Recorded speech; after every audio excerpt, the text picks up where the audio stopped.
welcome to a new episode of Freediving Tribe. Today again from Dahab at the Touchdown Scallop Space. Our guest today is Harry Chamas, British freediver. Welcome. Thank you. Good Nice to be here. Yeah, nice to finally see you again. Yeah, I would say introduce yourself, because I guess some of the viewers don't know you. Just in briefly 2-3 sentences. Where are you from? What are you doing? Okay. Yep. So I'm originally from England. I left England when I was 22, started to travel the world, found freediving, fell in love, became an instructor, gained a few national records, some experience along the way, and then now I'm a full-time freediving coach here in Dahab. Okay, that was quick. A few sentences. Okay. How old are you now? Now I'm 35. Honest? Yeah, I think Okay. so. Oh, you think so? Good, good. All right. How did you find your way into freediving? Was it on a vacation or? Yeah, I started traveling, and I had one experience with freediving, or just being in the ocean with a mask on before that when I was 16, and it just stuck with me. It was amazing. I fell in love like instantly, and then fast forward, it would have been 6 years. I started traveling, and like 1 week before I went, I thought I need a mask, and then I was living in Liverpool, right? So there's not scuba diving shops everywhere. I had to drive like to the next city basically to find a mask. I found one that fitted me, and then I went traveling, and for me,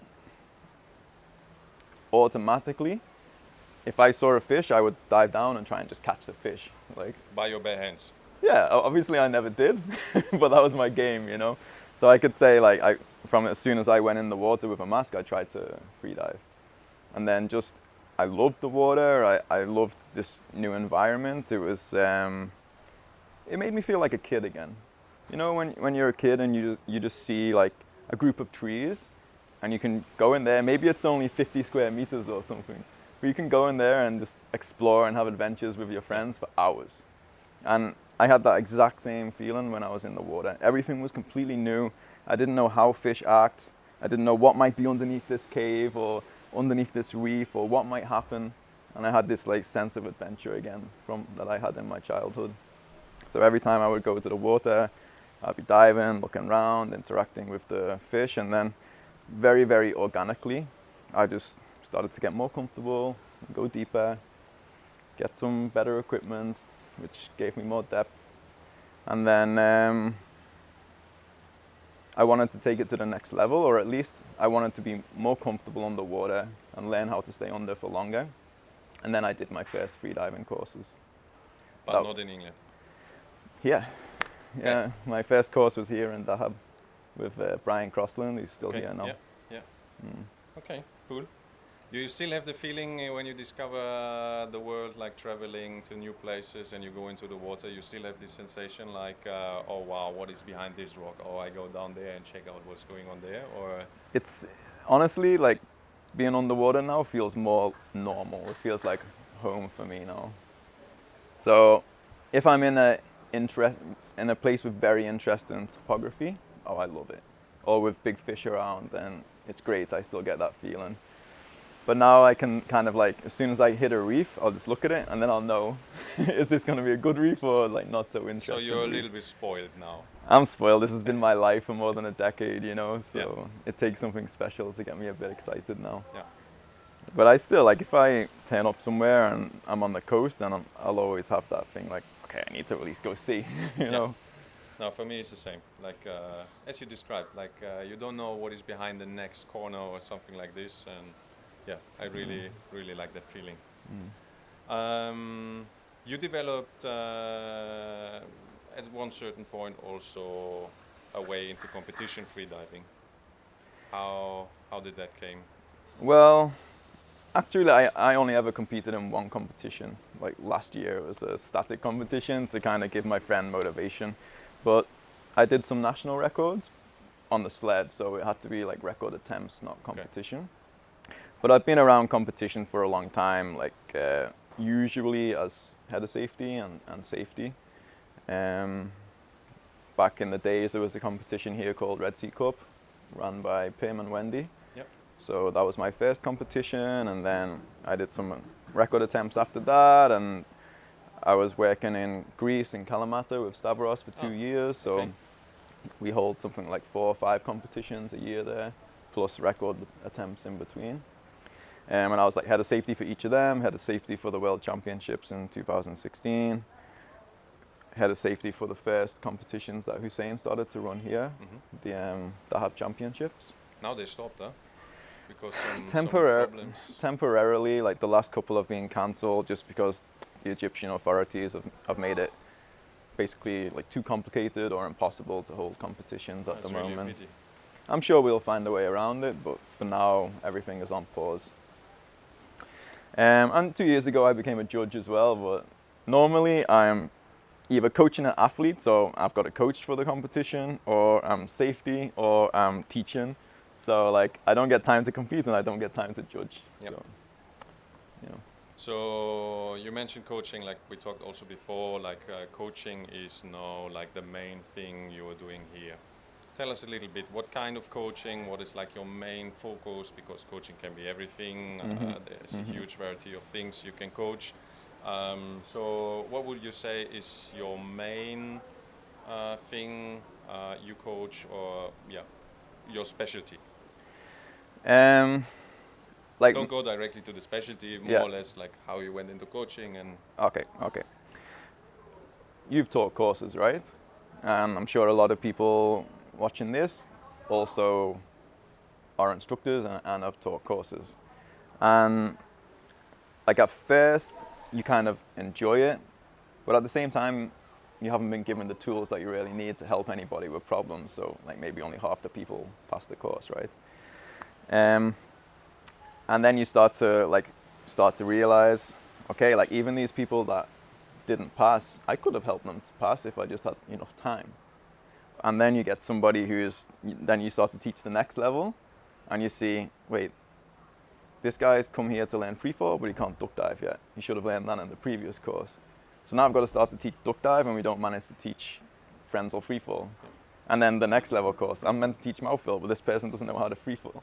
So it's like, you don't have the time, the people don't even understand if they're ready for the next set of skills yet or not. And I just got like super frustrated with it. And I think that's why you don't get many long-term instructors. Most people will quit after a few years because they get the same level of frustration, right? Yeah, I mean, of course, it's also because most of the people, let's say in Switzerland here, they come for vacation, they have more dedicated time if they are here for 1 or 2 weeks. But let's say in Switzerland, for most of the people, it's like either way, a weekend course or just the evening, a couple of times in the evening. And as you said, like, yeah, it's a weekend course, and it's also made by these different organizations that you can make it in 2 days. But for, let's say, half of the people, there's still something missing, or where you could see like, okay, this is a topic where we would need to work on, because otherwise you will get stuck on the next level quite quickly or something like this. Or they finish the course and they're good, but then they don't do anything until 6 months, 1 year later, and they think they can just go to the next course when, they're not ready, they haven't trained, they didn't maintain the level that they had a year before. This is also, for me, what I found out, mainly for the people who came from scuba or had some scuba experience. Because for the scuba, I mean, you just put the money on the table and you do the next course. There is nothing really physically or something special you need to learn. I mean, navigating underwater for a rescue diver or something like this, okay, but reading a compass is not something which you need like 2 weeks for in terms of training and preparation. Yeah. So I noticed is many of these people who came from scuba diving, and I used to go like one level after another just quite quickly. Yeah, and it's also like the way the industry is set up. Like most centers, they're not really pushing the training. It's like they push the courses for whatever reason. I'm sure they've got their reasons. But anyway. Money. Yeah. But anyway, like I got frustrated, and I'd been teaching for a long time, and in Greece I was lucky enough to be able to train myself, to compare myself to other athletes and other deep divers and watch a lot of other deep divers. And I just started to realize, you know, this guy's way deeper than me, but I could help him actually. Like I see lots of mistakes that he's making and I could make him better. And almost everybody that came through, I would see little things which I could help them with. Yep. So that gave me the confidence to say, okay, I think I can be a coach now. Also with regards to the courses, just this frustration of people not understanding if they were ready or not. And then they apply to do this course and they have this expectation of learning this thing and reaching this standard by this certain time. It put a lot of pressure on them, it put a lot of pressure on me. And even if I'd have made them a better freediver in those 2-3 days, however long we had, but they can't pass the course, then there's this like downer about the time we had when really they got better. They can only be happy. They got better at the speed that they could possibly go, you know? There was no way to get them any better because they just couldn't absorb the information and put it into practical use any faster than that. So I figured, look, if somebody wants to really learn how to freedive, they need to dedicate more than 2 or 3 days. So I said, okay, it's got to be a week for me. If anybody wants coaching from me, it's a minimum of 1 week. I'm even thinking about extending that to 2 weeks now. Okay.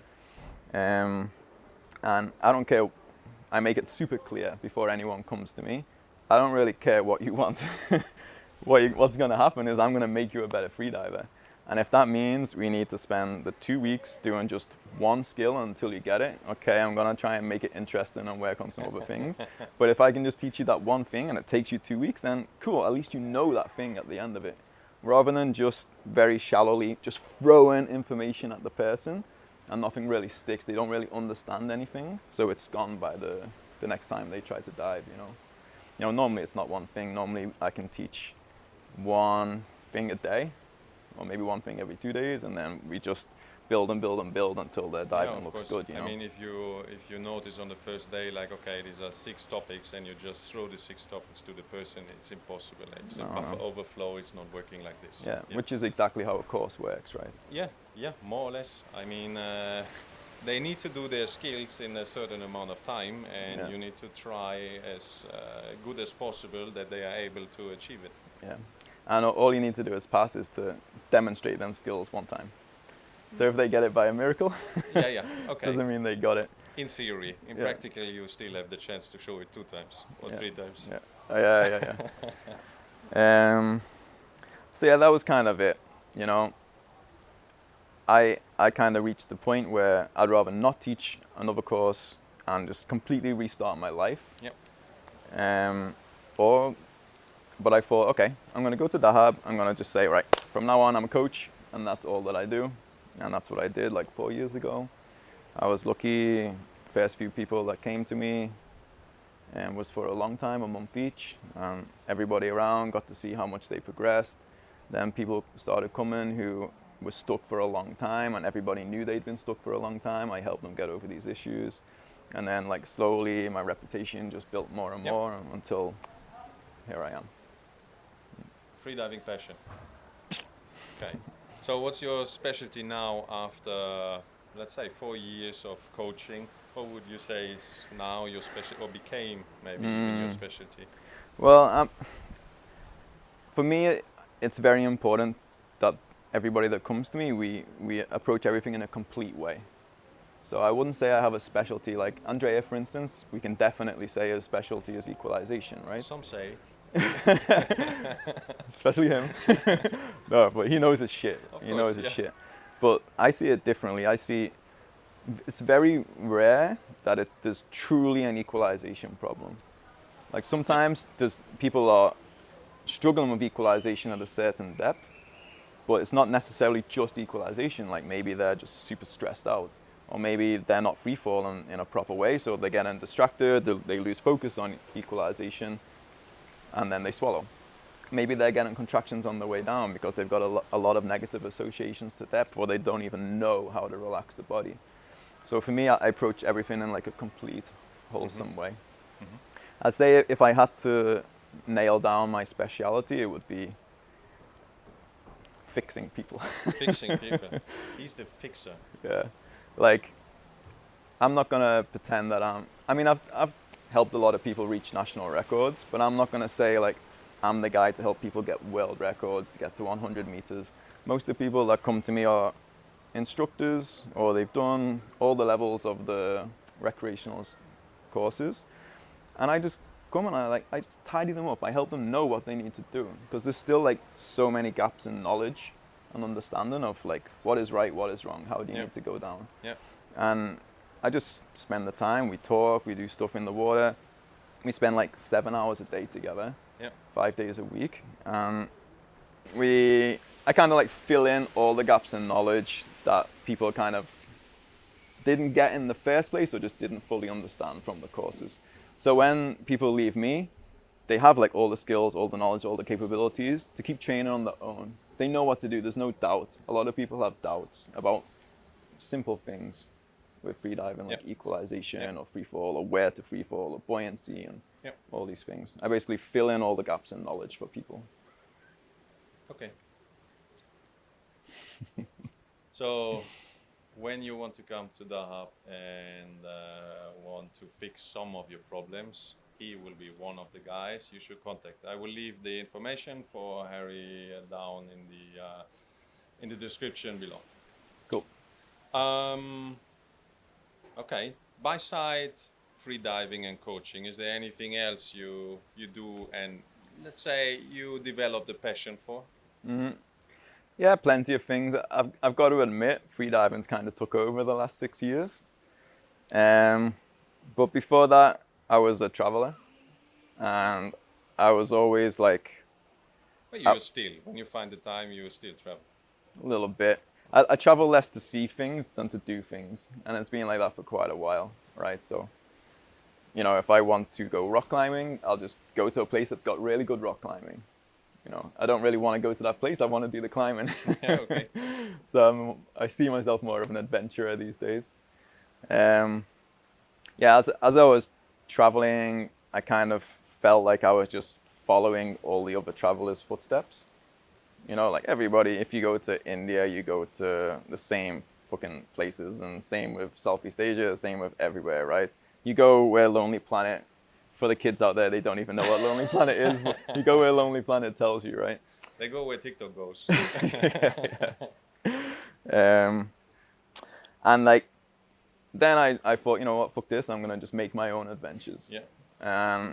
I've done like a few sea kayaking trips. In Australia, I did 750 kilometers from Byron Bay to Sydney. It took like 6 weeks by sea kayak, from just going from beach to beach, camping out. On the beach. Yeah, I had a hammock with like built-in mosquito net and a tarp over the top, and it's pretty epic. I carry like 3 days worth of food, so I'd only need to find a town every 3 days, stock up on my tuna and noodles and rice, and then just keep going. Cool. Yeah. I did the same in Vanuatu, which was a little bit more wild and remote. So there I was like spearfishing, trading the fish with like the local village people, and they would give me some vegetables and show me where to find the water. We would be drinking out of wells and stuff. Again, like another 6 weeks, but that was a little bit more chill. We'd spend time and get to know people a bit more, and then after 3-4 days, even 2 weeks, we'd do another paddle, head over to another island, do a crossing, and keep going like that. And I'd really like to start doing that again, more of that. Yeah. In Vanuatu, you've been to Tanna? Tanna Island was a volcano. On a different journey. I sailed to Tanna from Fiji, and that was, man, we were coming into Tanna as the sun, just before the sun rised. So like when we were really far away, like 40 kilometers away, we could just see this red glow on the horizon. Yeah. And then as we got closer and closer, you could see it was the volcano. Yeah. And then as we got closer again, you would see the lava like erupting out of it. It was like one of the most special moments of my life. Yeah, I would say the same. Like standing on the edge of the volcano and then seeing like lava exploding and rocks flying around you is like, I mean, I'm 2 meters tall, so I never felt so tiny and not belonging to that place. It was like, wow, it's just crazy nature. Yeah, if you want to see like the opposite of health and safety, yes, then you go stand on that crater. Yes. It's like, honestly, you're standing on the crater of a volcano with lava erupting like over your head. Yes. And the guides were like, yeah, but the lava never comes this way. And then I just looked around and there was like old dried lava like everywhere. I'm like, never's probably not the right word, but normally we can say. It's what they said us. They said the same to us. And then after talking a couple of hours, they said like, yeah, but you know, half a year ago we had this South Korean girl who just got hit by a lava rock. I mean, this would Melted. never exist outside the normal world. This is crazy. In Europe, they wouldn't even let you go to like the bottom of the volcano. Never mind the rim and look down. Like even where we had our we had a tree house where we had the full view on the volcano. We probably stayed in the same place. There's only one place that has a tree house there. I stayed there as well. Amazing. Little world. Yeah. And you see the volcano erupting, and I believe even in Europe you wouldn't be allowed to stay on that edge already. Yeah, this volcano erupts every minute or two. Yeah. And also the blast of the explosion, which you feel just shaking your body and organs inside, is just crazy. Yeah. Okay. The questions I ask all of my interview partners. What was your best memorable freediving experience you had? Yes, there are So probably many, but pick one.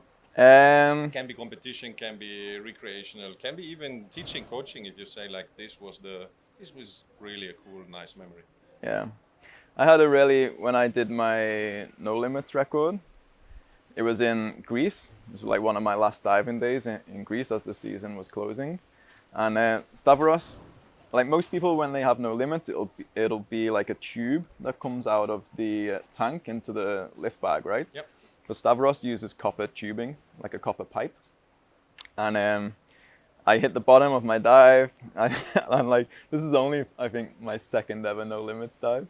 So I hit like 120, like pretty knocked, like, okay, this is cool. Like open up the tank and the air starts inflating into the lift bag. And then I just kind of tune into the sound. And because it's a copper tube, it was making this crazy like whistling sound as the air was coming out of the tube. And it's like nothing I've ever heard in my whole life. Like sound moves differently like in the water, right? And it comes from everywhere. So this like crazy out of this world, it sounded like some space age alien sound was like coming from everywhere, and then it was like inside me, and I could feel the water, but it felt like I was traveling through different dimensions, through like wormholes and everything. So you've been really knocked. I was super knocked. And then I was just like enjoying this trip, like woo, like all the way up. I get off the sled at 40, pull up, do my protocol, and I was just like, wow, that was amazing, I want to go again, let's do it again. You know, having like such a good time. And Stavros was like, you know, you left the tank open the whole time, and when you do that, it's like this disaster zone on the surface when the sled finally reaches there. And then it like all clicked. I was like, oh yeah, that's why I was listening to that sound all the way up. Because there was still air moving through the thing. But it, like on the dive, like I never connected both things together. Oh man, I was so like really enjoyed that. How deep was it? 120? That was 120. Cool. Yeah. Next question would be, name your 3 favorite places for freediving. Ooh. I think so it can be top 1 to 3, or it can be just name 3. Yeah. Maldives was very special for marine life. Yep. Like every time we would go into the water, we would see dolphins, not always underwater, but at least just passing by. Particular place or just in general? We were in the north in Kela. For sure manta rays, for sure sharks, for sure plenty of big reef fish. You know, not so many turtles around because I think they used to eat them back in the day, and the population still hasn't risen. But yeah, every time you go on the water, it's something special. It's good fizz. It's warm. Yep. Epic. If you like to see big things, it's the place to be. Yeah. Then what else? For training, for me, I love Dahab, and just for lifestyle in general. Just because there's places with better conditions, and there's places that are cleaner. I mean, the biggest problem with Dahab is that it's kind of smelly and dirty. But there's nowhere. I can smell something now. Actually, something quite juicy. Old food. But everywhere else that you go in the world, the freedivers are like the outsiders, right? Like you're the weirdo. Maybe you'll go to a place and it's a scuba diving place and there's this little gang of freedivers, or you might be just the only one, you and your buddy. Yep. But Dahab's the only place where it's a freediver town. We have our own community. It's not, everybody is not like necessarily into competitive freediving, although we have that side of it. Some people just love freediving and they just live here because they just like it and want it to be a part of their life. And there's no like separation between these two groups, you know, like we get along because we love the water. It's not like the elite freedivers only hang out with the elite freedivers or anything. It's a real community of people who are just bonding through this joint passion. All right. Third one. Let me think. I think for conditions, it's got to be Kalamata. Okay.